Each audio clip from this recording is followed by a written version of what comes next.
سر، یہ کیسے پتہ چلے گا کہ یہ آزمائش اپنی کوتاہیوں کی وجہ سے ہے یا اللہ کے فضل سے ہے؟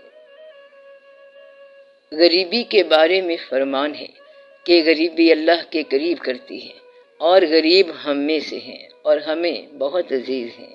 تو غریب جو ہے یہ اللہ کے قریب ہوتا ہے۔ اور پھر ایک اور مقام پر ایک حدیث شریف میں ہے کہ ممکن ہے غریبی تجھے کافر بنا دے، اور جب غریبی کسی انسان پر آئی ہوئی ہے تو پھر یہ سوچنا چاہیے کہ یہ کافر بنانے والی ہے یا یہ اللہ کی مہربانی ہے۔ اگر اس غریبی کے دوران، اس تکلیف کے دوران اور اس ابتلا کے زمانے کے دوران آپ دعا کے قریب ہو جائیں تو وہ تکلیف اور ابتلا مہربانی ہے۔ اگر ابتلا کے زمانے آپ کو بغاوت پر مائل کر دیں تو پھر وہ تکلیف آپ کے لیے سزا ہے۔ جب کوئی مشکل وقت آ جائے اور مشکل وقت میں آپ کو دعا یاد آ جائے تو پھر یہ سمجھیں کہ وہ مشکل آپ کے لیے بہتر ہے، کیونکہ آپ کا دل موم ہو گیا۔ اور اگر تکلیف آ پڑی اور دل پتھر ہو گیا تو سمجھو کہ یہ عذاب ہے۔ سب سے زیادہ بدقسمت وہ انسان ہے جو غریب بھی ہے اور سنگ دل بھی ہے۔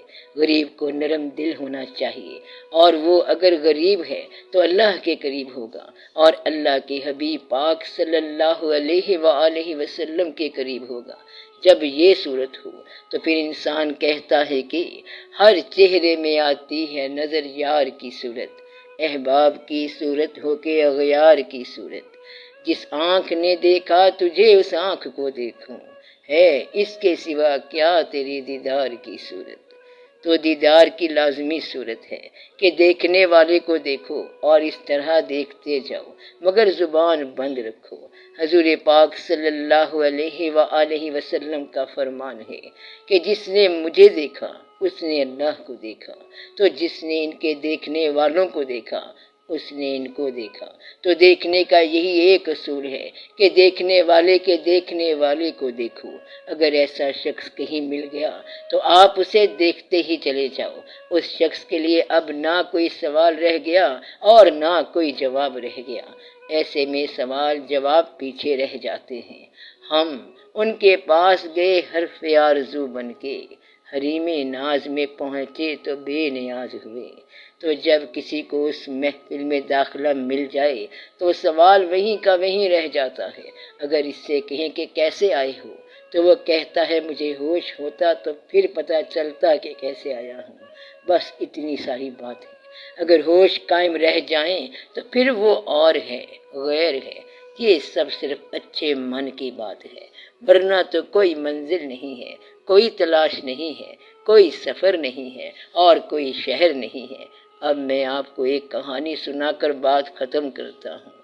ایک تھا ہندو برہمن، وہ گنگا کے اشنان کو جا رہا تھا۔ راستے سے گزرا تو وہاں ایک چمار بیٹھا تھا۔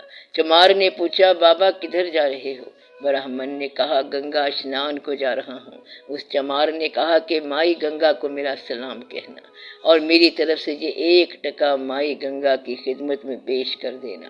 برہمن نے کہا کہ میں نے تو تمہارے پیسے کو ہاتھ نہیں لگانا، کیونکہ میرا دھرم بھرشٹ ہو جائے گا، لہٰذا تم اس کو گڑوی میں ڈال دو۔ اس نے اپنے میلے کپڑوں سے اور گندے ہاتھوں سے وہ ٹکا نکالا اور گڑوی میں ڈال دیا۔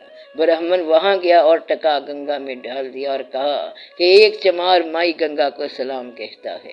برہمن نے دیکھا کہ گنگا کے اندر سے ایک ہاتھ نکلا اور اس ہاتھ میں ایک طلائی کنگن تھا۔ آواز آئی کہ اس آدمی کو کہو کہ تمہارا سلام منظور ہے اور ہماری طرف سے یہ کنگن اس کو پیش کر دینا۔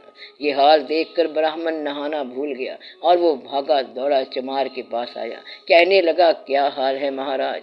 چمار نے کہا میں مہاراج کدھر ہوں، میں تو چمار ہوں۔ برہمن نے کہا آپ ہی مہاراج ہو، کیونکہ میں نے مائی گنگا کو تمہارا سلام دیا تو مجھے یہ کنگن دیا اور کہا کہ اب میرا سلام بھی قبول فرماؤ۔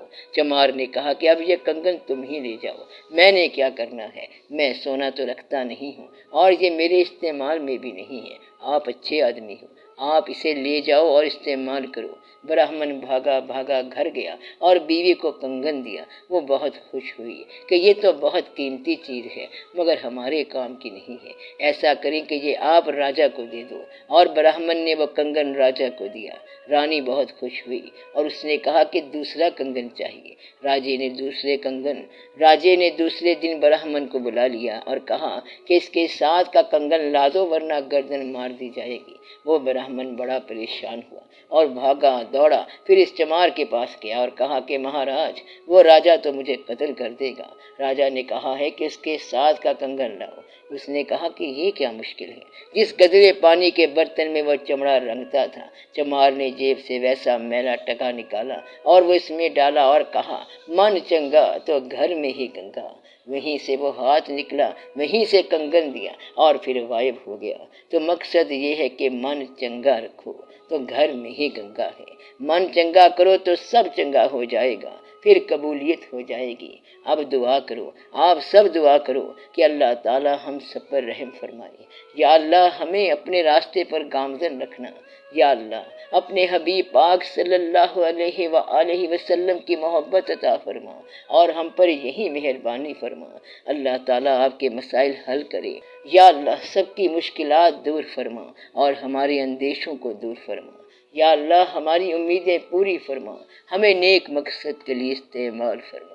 صلی اللہ تعالی علی خیر خلقہ ونور عرشہ افضل الانبیاء والمرسلین حبیبنا و شفیعنا محمد وآلہ واصحابہ اجمعین برحمتک یا ارحم الراحمین۔